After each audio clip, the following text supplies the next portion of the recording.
Si Brandon, asan ka?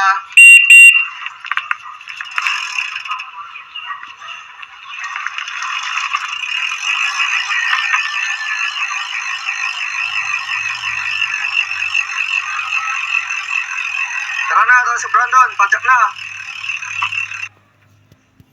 Ayan, hello. Ayan, magandang araw po sa ating lahat. Muli niyong napapanood si Boy. Yan, sa ngayon, ito,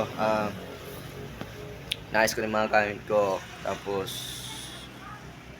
kasi pauwi na ako.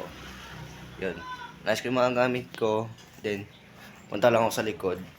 Kunin ko yung si Toxic brand. So, nandito siya na nakaparada.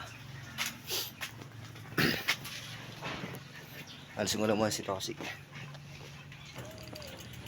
Yan. Si Toxic. Ilalagay ko lang dito sa harapan para mamaya. Ready na.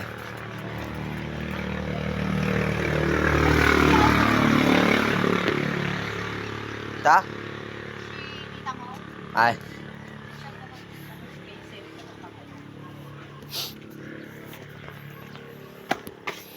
Yan, ayusin ko lang din yung mga iba ko pang gamit para pagka nagpadyak na ako, dire-diretso na lang.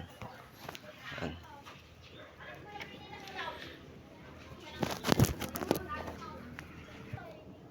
Ito, kakabit ko lang yung mga ilaw niya. Kasi ito, tinatanggal ko to kapag matutulog ako. Siyempre, andito ako sa bahay lang dito, kaya tinatanggal ko to. Pero, kabit ko lang muna ito saglit.